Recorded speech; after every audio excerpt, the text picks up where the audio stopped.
बोलिए देवादेव प्रथम तीर्थंकर श्री आदिनाथ भगवान, 24 तीर्थंकर भगवान, अहिंसा परमो धर्म की, षोडश कारण महाकर्म की, 10 लक्षण पर्युषण कर्म की, 10 लक्षण महामंडल विधान की, आचार्य गुरुवर्षी विद्यासागर जी महाराज की, आचार्य गुरुवर्षी आजो सागर जी महाराज की, आचार्य संघ की। सधर्मबंधु, आज सप्तमी का दिन है। उत्तम तप धर्म, कई लोग उपवास करके तन को तपा रहे हैं और आत्मा को भी तपस्या के द्वारा निर्मल बना रहे हैं, निखार रहे हैं। बहुत अच्छा कार्य हो रहा है। सब लोग अपने नियम संयम से आगे बढ़ रहे हैं। थोड़ी अच्छी व्यवस्था बनाओ, बच्चों को कह दो बाहर चले जाओ, पंडाल में मत बैठो। तुम लोग शोरगुल कर रहे हो, या तो बाहर चले जाओ या अपने मम्मी पापा के पास चले जाओ। बाहर चले जाओ। यहाँ महिलाएं कुछ चेयर पर बैठी हुई हैं, उनके पीछे जो बैठे उन्हें दिख नहीं रहा, तो आप खड़े हो जाओ, खड़े हो जाओ, खड़े हो, कुर्सी अपने पीछे लगा लो। किसी को मोक्ष नहीं मिला है, इसलिए हमारे आचार्यों ने कहा है कि षोडश कारण में तो तप ही रहे हैं, 10 लक्षण से भी तप रहे हैं, और आज विशेष तपना है। कुछ ना कुछ हमको आज, चाहे ध्यान हो, जाप हो, स्वाध्याय हो, और भी कोई नियम वगैरह हो, उसका पालन करके आत्मा को थोड़ा तपाना है। स्वर्ण को तपाए बिना शुद्ध नहीं बनता। 16 वाणी का स्वर्ण कैसे बनता है? तो बहुत महान है। तो कहा है कि कर्म क्षयार्थम तप तक की तपा, कर्म क्षय के लिए जो तपा जाता है वह तप है। उद्देश्य हमारा तपाने का मात्र कोई किसी को दिखाना या नाम ख्याति या मात्र शरीर को तपा करके सब कुछ कर देना नहीं है।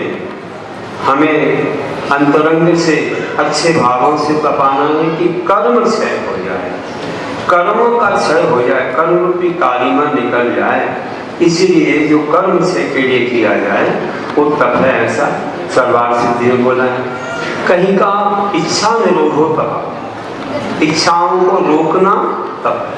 बहुत इच्छाएं होती, बाहर खाने की, पीने की, कई भूखों की, लेकिन आप लोगों ने इतना कंट्रोल किया कि बाहर का नहीं खा रहे हो, 10 लक्षणों, कितना और भी कई प्रकार से इच्छाओं का निरोध है आपका कि ये वस्तु नहीं, वो वस्तु नहीं। तो ये भी तप है। और दुकान भी छोड़ी, कुछ समय के लिए पूजाओं में मन लगाया, विधान में मन लगाया, कई लोग अपने नगर को छोड़ के आए हैं, 1000 किलोमीटर, 2000 किलोमीटर, 500 किलोमीटर। देखिए आप, उनका भी व्यापार है, उनका भी सब है, ऐसा नहीं कि फ्री है कोई। कई तो दुकान बंद करके आए, एक भगवान के माता पिता बन चुके, उनकी भी दुकान है, वे दुकान बंद करके आए तमोर से। हर वर्ष शिविर में आते, बहुत वर्षों से आते। और ऐसे ही और दूसरे भी आए, उनका भी बहुत बड़ा व्यापार है। कई लोग सर्विस वाले हैं, तो आप समझिए गांव से भी आए हैं, उनका भी बहुत काम है कई। तो ऐसे लोगों को अपने कर्मों का क्षय करना है, करके कुछ इच्छाओं का निरोध किया है। बहुत अच्छा है, यही अध्यात्म है, यही जीवन का सार है। ऐसे पर्वों में अगर नहीं सीखे तो बैटरी चार्ज कैसे होगा? कि एक बार कर लिया तो ये वर्षों के कई जन्मों के लिए हो जाता है। बहुत मंगलमय है। और कहते हैं पार्श्वानुपेक्षा में हमारे कुंद देव विषय कसाय विनिग्रह भावम काउन जान सजाए जो भावई अपानम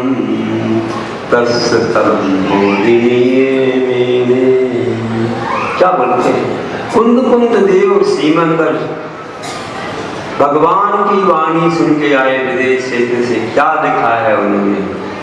बहुत महान 84 पावड़ ग्रंथों में ये महान ग्रंथ वार्षाण में लिखा है। कहते हैं कि जो साधु ध्यान सरसाए, ध्यान और स्वाध्याय के द्वारा विषय कसाय विनिग्रह, विषय और कसायों का निग्रह रूप भाव को करके अपारण भावे आत्मा की भावना करता है, आत्मा के बारे में ध्यान करता है, चिंतन करता है, उसके नियम से तप धर्म होता है। महान है ऐसे साधु जो अपने ध्यान स्वाध्याय के द्वारा विषय कषायों को भूल करके आत्मा की भावना करते हैं। उनके तप कैसे महान तपस्वी हैं। और भी कहते हैं स्वामी कार्तिक प्रेक्षा में स्वामी कार्तिकेय कह रहे हैं, वो भी प्राकृत भाषा में है, यह कर लो सुहानम निर्विखो जो करे समय भावो विवेकाय कलेशम तव धम्मो लिंगरो तस्। क्या कहते हैं कि इस लोक और परलोक के सुख से जो निरपेक्ष हो जाता है, उसे इस लोक में कोई इंद्रिय विषय की आकांक्षा नहीं, सब सुखों का त्याग कर दिया विषय सुख। और परलोक में भी कुछ नहीं चाहता कि मुझे कोई इंद्र का पद मिल जाए, कि मुझे राजा का पद मिल जाए, भोग मिल जाए। नहीं, मुझे तो मोक्ष चाहिए, मुझे तो जिन धर्म चाहिए, मुझे तो परमेश्वरी चाहिए।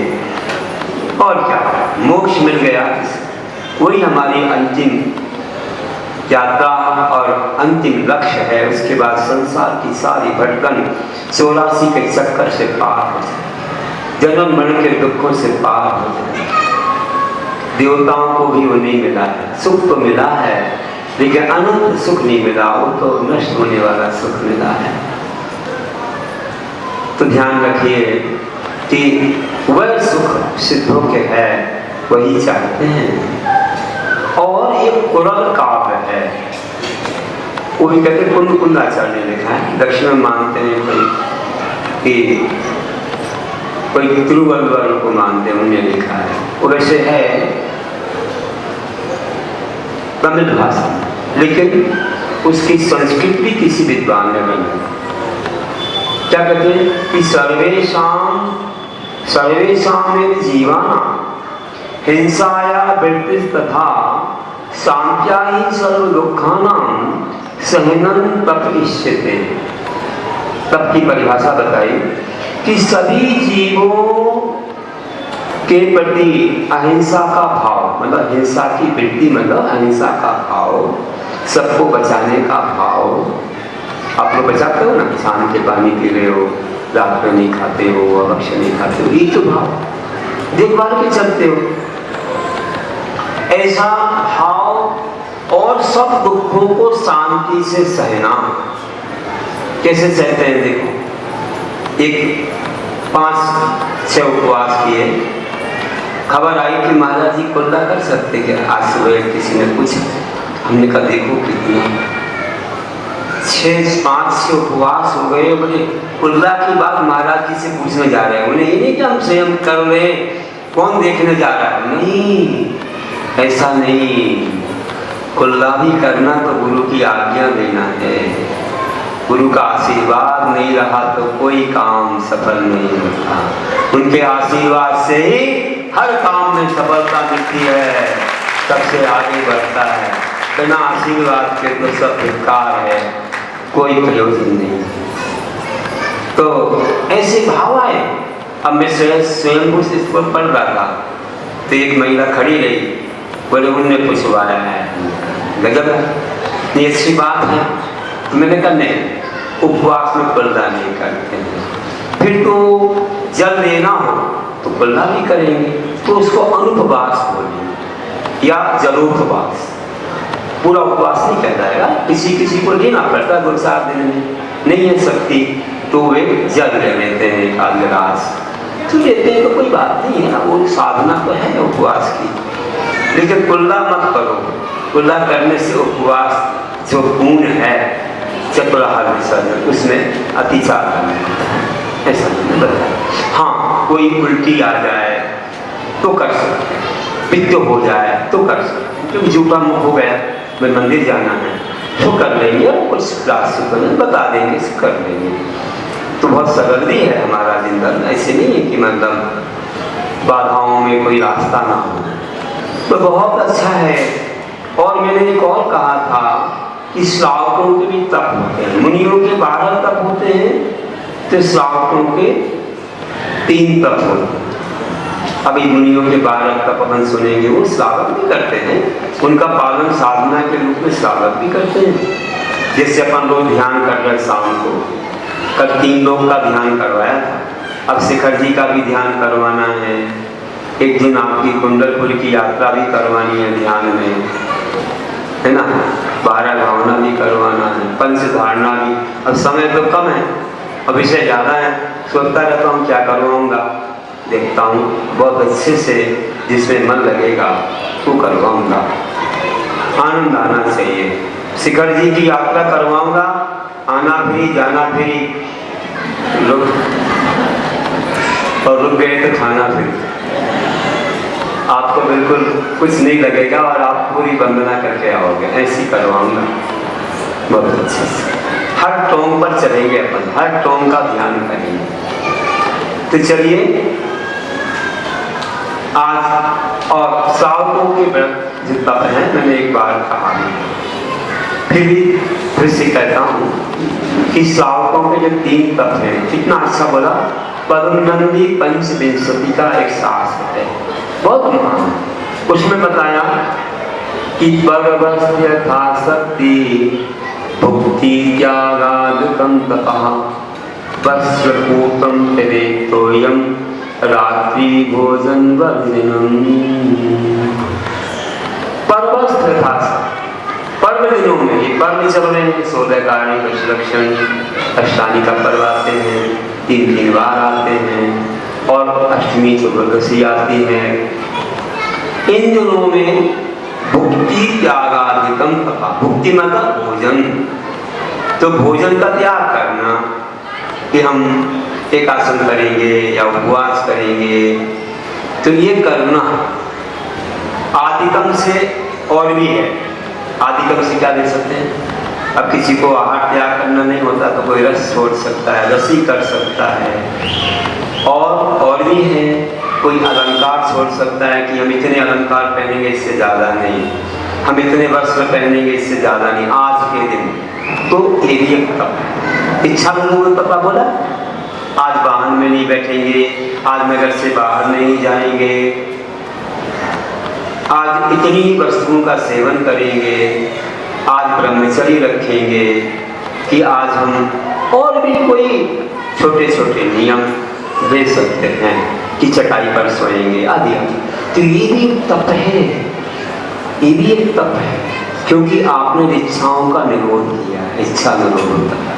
लोग कोई ना कोई एक, जैसे दुकानदार बैठे हैं बहुत सारे दुकानदार, दो कामदार, क्यों भैया एक काम है कि दो कामदार बैठे हैं, ये पैसा भी गिनते हैं और ग्राहक की आवाज भी सुनते रहते हैं, क्यों ना भैया। तो बोलो तो दुकानदार हैं और ये अपनी दुकान में कई एजेंसी ले लेते हैं, ये एजेंसी वो एजेंसी, और दुकान में तो माल आता नहीं है, गोदाम में आता, वहीं से सप्लाई हो जाता है। क्यों लेते हैं एजेंसी? उसमें कुछ प्रॉफिट बढ़ जाता है, कुछ कमीशन बढ़ जाता है। ऐसे हमारे श्रावक लोग हैं, आप ही लोग हो, एक एजेंसी के समान एक छोटा सा त्याग कर देते हैं। आज हम 10-20 कपड़े को पहन नहीं पाएंगे, तो क्या कहते हैं आज 2 ही जोड़ी पहनेंगे। आपने एक एजेंसी ले ली, काय की कपड़े त्याग कर दिया तो पुण्य से भर गए। पूरा त्याग नहीं किया कपड़ों का, 2 जोड़ी 1 जोड़ी रखेंगे, तो ये कितना पुण्य मिल गया आपको। इच्छा का जरूरत नहीं।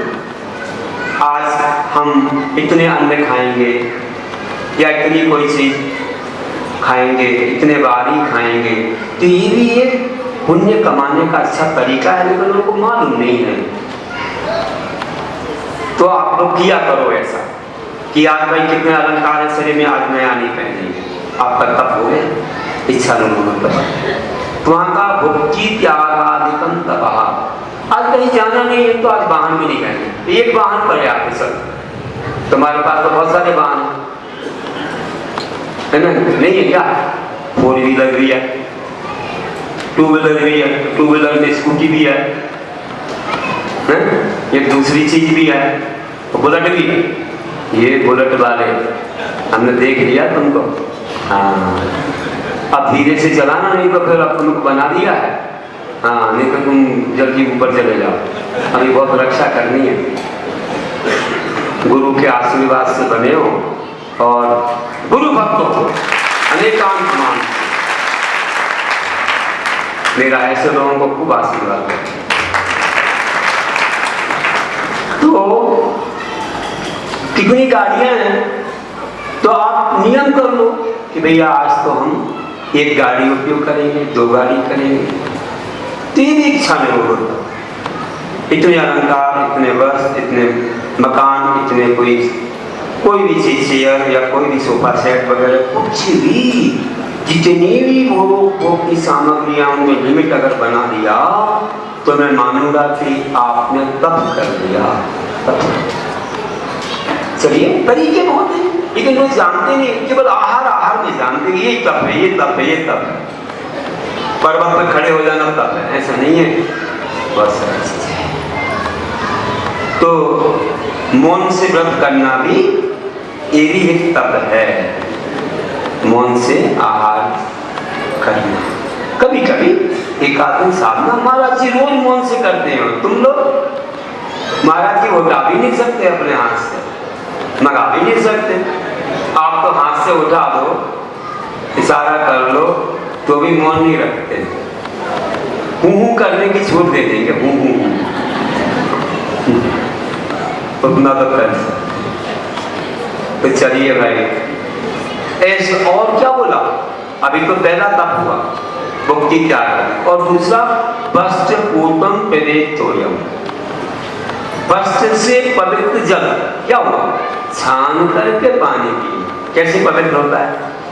जीवानी, जो जीव है एक बूंद पानी में 37,450 सामान्य माइक्रोस्कोप इलेक्ट्रॉन से 5 लाख जैन दर्शन से असंख्या जीव हैं, मरते मरते देखो छन्ना लाल पड़ जाता है, उनको छान के यथास्थान छोड़ना। तो ये भी एक ऐसा पानी पीना भी तब। कुएं होते थे घर घर में, अच्छी जीवानी कड़े वाली बाल्टी से छोड़ते थे नीचे, ऊपर से नहीं फेंकते थे, अहिंसा पड़ती थी।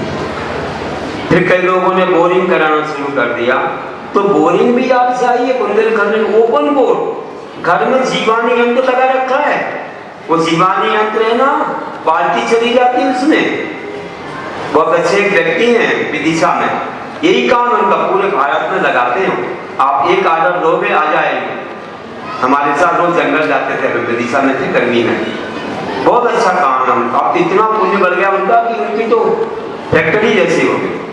उन्होंने बहुत सारा काम कई शुरू कर दिए। बोले महाराज लेकिन अपने जीवानी यंत्र काम नहीं छोड़ा। इसी से मेरा पुण्य बढ़ा है कि मैं इतना बड़ा टेलर्स हो गया, बहुत सारा काम मार्बल का क्या क्या करने लगे, बड़े बड़े उनको कॉन्ट्रैक्ट मिलने लगे। लेकिन उन्होंने अभिमान नहीं किया। बोले मैं जीवानी यंत्र का काम करता हूँ, देश के कोने में कोई बता दे, मेरे वर्कर लोग पहुंच के लगा के आते हैं। पूरा ओपन बोर में बाल्टी जाएगी, कितना इंची बोर है उतनी इंची की बाल्टी बना देते हैं। नीचे ढक्कन रहता है, पानी आप खींचेंगे, अगर हाथ से खींचना हो तो खींचो, नहीं तो मोटर लगी है, वो मोटर जो है पानी नहीं आएगा मोटर में, नहीं तो हिंसा हो जाती है। केवल रस्सा खींचेगा, रस्से को लपेटने के लिए मोटर है, आपको वजन ना पड़े। बहुत अच्छे से ऊपर आ गई बाल्टी, आप ले लो, अपने बर्तन में छान लो, और छानने के बाद जो है जब भर जाए तो फिर उसकी जीवानी आप एक बर्तन में लो, या उसकी एक उन्होंने सूंगी बना रखी है, सूंगी मतलब ऊपर चौड़ी नीचे पतली, तो उसमें डालो तो उस बाल्टी में आ जाती, लंबी बाल्टी रहती है ऐसी, और उसमें आ गई, गिरती नहीं है नीचे, आ गई, फिर नीचे छोड़ोगे ना, उसमें कुंदा का फंसा दो, नीचे छोड़ोगे तो जो ही बाल्टी नीचे जाएगी अपने आप उसके नीचे की प्लेट खुल जाएगी और उसकी जीवानी नीचे चली जाएगी, ऊपर से लेकर बोरिंग में भी हुआ। बोले महाराज सुना रहे थे, आचार्य सिंह को जब बताया तो आचार्य सिंह ने सुनाई नहीं, विद्यासागर जी 5-10 बार कोशिश की, सुनी नहीं रहे थे। जब सारे महाराज जियों को बताई तो महाराज जी लोगों ने सिफारिश की कि महाराज जी इतना अच्छा है, आप देखिए तो सही, यहीं पर बनाया है, आप एक बार तो देख लीजिए। महाराज जी ने जो देखा बोले वाह धन्य हो गुरु महाराज विद्यासागर जी ने, कितना अच्छा काम कर दिया तुमने, धन्यवाद। बोले ये सबको लगाना चाहिए, उन्होंने कहा। तब से अलाउ हो गया, सब बैठी लोगों से आप भी लगवाइए।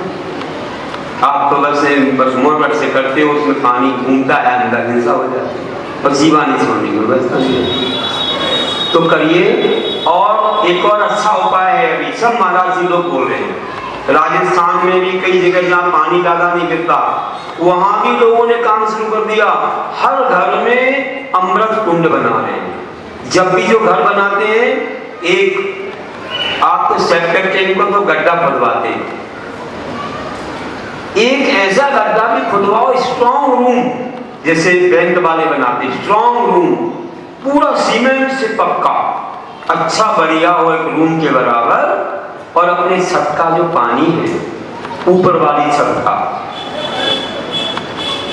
वर्षा होती है 1-2 बार के पानी से धुल जाता है छत, जहां पर ज्यादा लोग जाते नहीं है, सभी छत रहते हैं, तो उसका पानी पूरा पाइप से आता है, और नीचे 2 ज्वाइंट ऐसे रहते हैं, चाबी एक ही बंद रखते हैं टैंक वाले जो अपना अमृत कुंड की, और दूसरी चाबी खोलते हैं तो पानी पूरा बाहर हो जाता है, अशुद्ध पानी, छत का पानी। और जब दूसरी तीसरी चौथी वर्षा कोई आती है तब उस अमृत कुंड का खोल देते हैं पाइप, चाबी, पूरा पानी उसमें संग्रह हो जाता है। थोड़ा चूना भी डाल देते हैं कोई लोग, उसमें कोई हाथ नहीं डालता, बाल्टी से खींचते हैं पानी अमृत कुंड से, उससे भी गंदगी नहीं, और उसमें जीवानी छोड़ सकते हैं।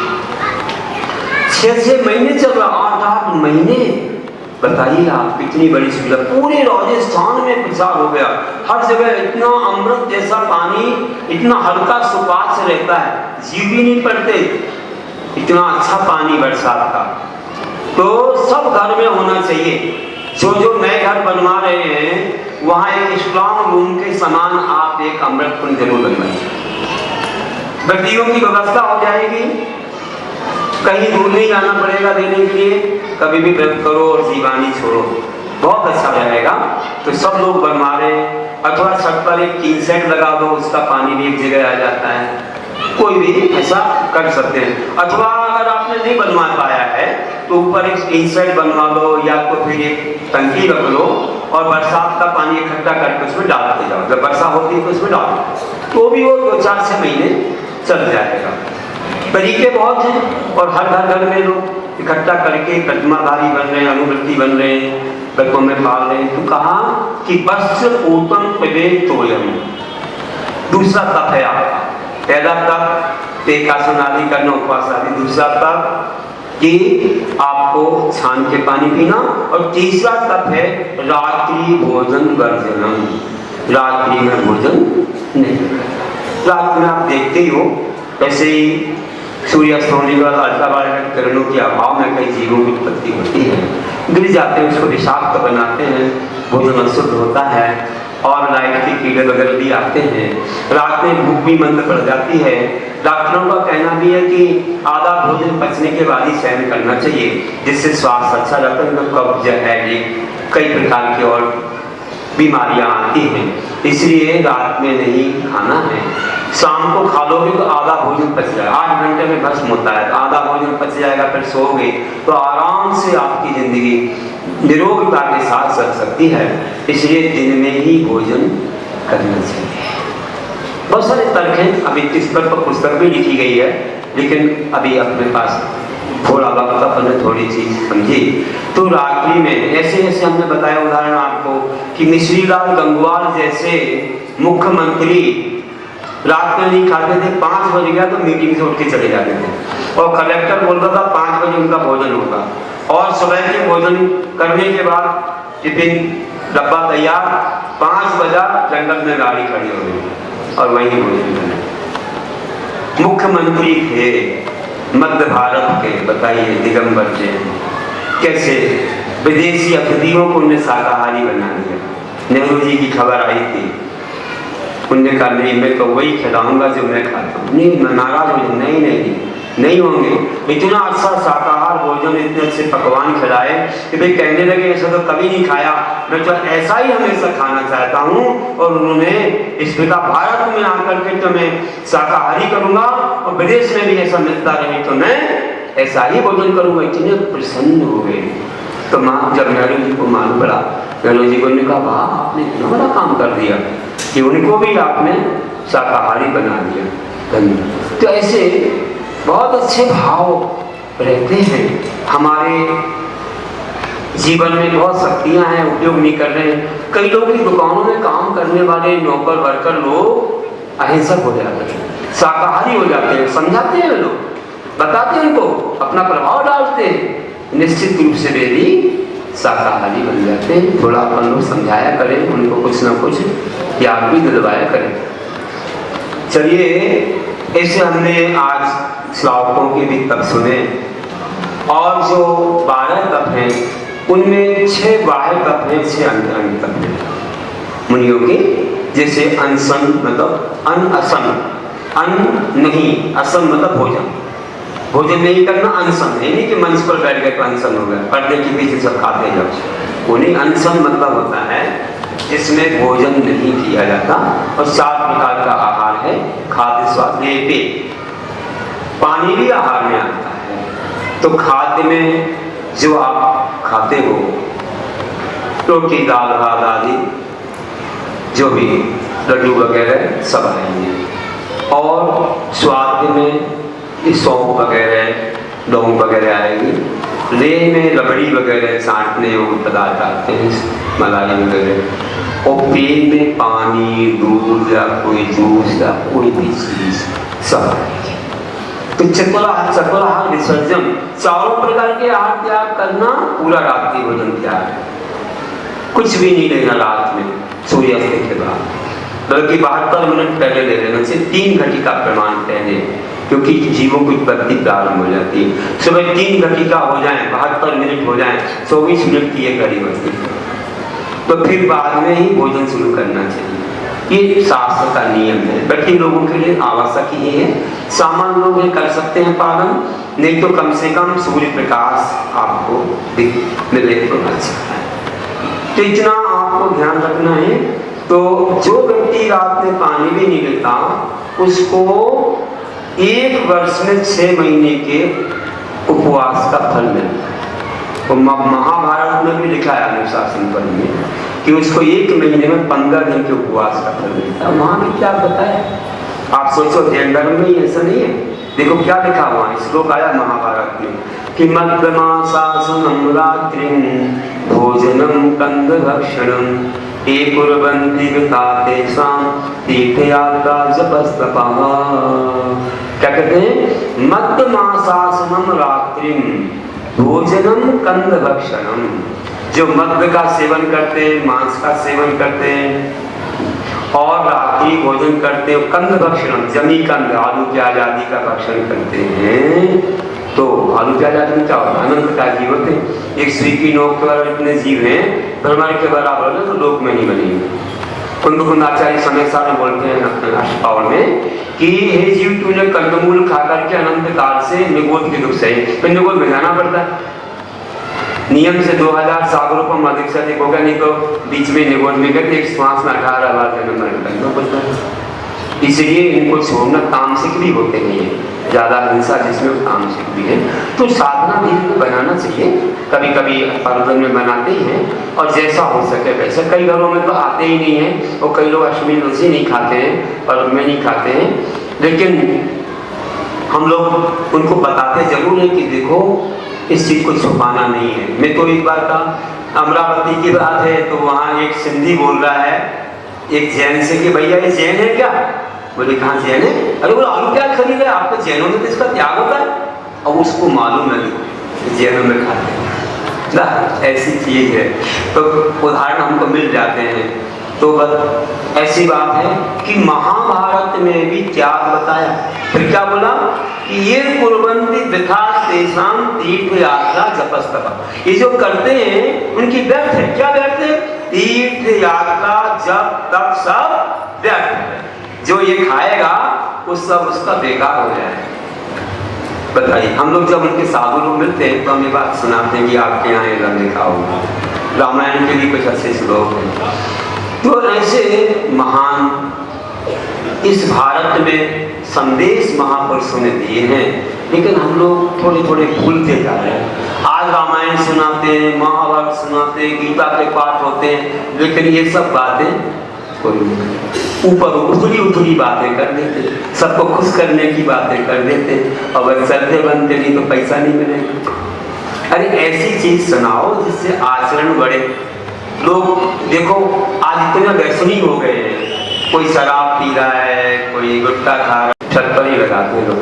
क्या मतलब है भैया, पैदल जाओ, मंदिर घूमने जाओ, बड़ी बड़ी सिटी में जा रहे हैं, तुम क्यों शर्म खा रहे हो? कर्म भी कट जाए, मंदिर जाओ पैदल, और ऊपर से मत डालो ज्यादा ये चीजें, थोड़ा कंट्रोल रखो अपनी जिह्वा पर। आज कुछ भावना भाओ कि हम लोग जो उसमें डला है, नहीं तो चाय में और शक्कर डाल डाल के पीते रहते हैं। क्या जो पहले से डला है, अब नहीं डाला हो तो पहले डालो, अब पहले से डला है तो हम और ऊपर से नहीं डालेंगे। इतना तो नियम ले लो भैया। कुछ लोग आज दुकान चला दो, उठाओ, जिसने लिया था वो भी उठा दो, जो ले रहे वो भी उठा लो, उठाओ उठाओ, आप बचोगे बीमारी से, हमारा अच्छा आशीर्वाद मिलेगा। उठाओ कि ऊपर से नहीं डालेंगे, जो पहले से डला है तो ठीक। चलो, इतनी तो साधना बढ़ेगी। बीमारी से बचना है। आपका शरीर, सुनो भैया, राष्ट्रपति से ज्यादा कीमती है। वे 5 वर्ष को बने, तो तुम आजीवन को जैन बने हो, उनको नहीं मिला हो जिनको मैं मिला है। इतना बड़ा सौभाग्य कर्मों को काटने का जैन धर्म मिला है, ये सबको नहीं मिलता है। जल्दी मत चले जाना, परिवार की रक्षा करना, समाज की रक्षा करना, और नहीं तो तुम जल्दी ऐसे करके चले जाओगे, या गुटखा खा करके कैंसर करके चले जाओगे, तड़प के अपनी फैमिली को शराब पी पी करके, कहीं शराब तुमको पी जाएगी तो फैमिली को ऐसे छोड़ के चले। कहीं तो शराब से मूड होते सुबह से, उनका नियम रहता है शराब से मूड होना और गड़गड़ पी जाना। सामने आते ही समझ में आ जाता है ये व्यक्ति आ गया, देखो वहां से गंध आती है। बड़ा बेकार जीवन है। ज्यादा पैसा कमा रहे हैं ना ये लोग, अनाथ शनाथ कमा रहे हैं, धर्म से भी कमाना चाहते हैं। एक जगह किसी ने बोला, हमने कहा ये शिखर पर पेड़ पौधे क्यों आ रहे हैं? क्यों आ रहे भैया शिखर पर पेड़ पौधे? पेड़ पौधे नहीं है, ये यहाँ के भी कमेटी के लोग हैं जिन्हें शराब पिए ना, मर करके मंदिर को खाए जा रहे हैं। अभी तो खाया और ऐसा व्यसन किया और कुछ मंदिर का भी खाया, अभी मंदिर को ही तोड़ रहे हैं। यहाँ पर पेड़ पौधों में जन्म लेकर हमने कहा गजब है, बताओ मंदिर को भी समाप्त कर देंगे। ऐसे से क्या मतलब है जीवन से? अरे इतना कीमती जीवन तुम्हें मिला है, क्यों ऐसे व्यसनों में उलझ रहे हो? अपने परिवार समाज की इज्जत उड़ा रहे हो। क्या करने के लिए बने हो तुम? चैन धोखे से बन गए हो क्या? धिक्कार है ऐसे जीवन को। कोई लायक नहीं है ऐसे लोग। उनके घर में महाराज पैर ही नहीं रख सकते। पहले से मालूम पड़ जाए तो हम लोग उस घर में पैर ही नहीं रखते। तो समाज वाले बताते नहीं, बहुत डरपोक हो तुम लोग, इसमें डरपोक हो, हम लोग को दोष लगाते हो। पहले बता दिया करो, हम जाएंगे नहीं उनके घर में। क्यों जाएंगे? सब का व्यसन त्याग नहीं, जिसका एक भी व्यसन हो तो हम लोग उसके घर में कदम ही नहीं रखते। धर्म का विरोधी रहता उसके घर में कदम नहीं रखते। तो ये नियम है। साधु वहीं जाएंगे उस घर में जिस घर में व्यसनों से रहे कोई जो होंगे और अच्छे नियम पाले जैन धर्म के, वहीं जाएंगे। ऐसे व्यसनियों के घर में नहीं जाते। धर्म को कुछ भी नाश कर रहे हैं या निर्माण सेवन कर रहे वहाँ नहीं जाते हैं। इसलिए ध्यान रखना है, पहले से बता दिया करो, क्योंकि वो घर इतना पवित्र हो जाता है, वहां से स्वर्ग जैसा हो जाता है। कहते जिस घर में साधु के चरण नहीं पड़ते वो नरक के समान है, शमशान घाट है। जैसे वहाँ कीड़ा और कुत्ते लड़ते रहते हैं, ऐसा वहाँ का जीवन, कसाएं होती रहती है, व्यसन होते रहते हैं। वो घर पवित्र नहीं है। जिस घर में गुरु के चरण पड़ते वो घर मंदिर हो जाता है, महान हो जाता है। तो हम ऐसे लोगों का मंदिर थोड़ी बना देंगे, आश्रम पालेंगे तो बनाएंगे। तो बंधुओं, ऐसे रस परित्याग विविध शय्यासन हमारे दर्शन आचार्य ने अकेले रहते चंद्र गुफा में ध्यान किया। भद्रबाहु स्वामी ने सबल बेलगोला की गुफा में ध्यान किया। काय करे हमारे सुकुमार स्वामी ने सियारनी का उपसर्ग सहा, सुकौशल ने सेवनी का और गज कुमार स्वामी ने ऐसे अग्नि का सहा। ऐसे कैसे काय कलेश में समता रखे सब पाया। और हमारे पंच पांडव को उदाहरण तो सब जानते ही हैं। अभी बताया था ध्यान के समय कैसे आभरण तप्ती को पहना दिए और कैसे उन्हें 3 पांडव को मोक्ष गए, वो एक भगवान जाएंगे। कितना महान काम किया। इसलिए कहा है कि प्रखर सूर्य से ग्रीष्म काल में धरती जितनी तप जाती उतनी ही फिर वर्षा होती, सब जीवों को सुख लाती। आत्म ध्यान में तपते योगी घोर तपस्या करते, महाशांति की वर्षा पावे भक्ति का अनुभव करते। सदा मोक्ष का लक्ष्य बनाकर 12 तप जो तपता, सदा मोक्ष का लक्ष्य बनाकर 12 तप जो तपता है, कर्मों का संबर कर उत्तम कर्म निर्जला करता है। कर्मों का संबर कर उत्तम कर्म निर्जला करता है। उपवास आदि महातपों को तपे महाभाग कहिए। उपवास आदि महातपों को तपे महाभाग कहिए। और लोक प्रशंसित ऐसा भविवै पुण्यात्मा सम सब रहिए। लोक प्रशंसित ऐसा भविवै पुण्यात्मा सम सब रहिए। पुण्यात्मा सम सब रहिए। बोले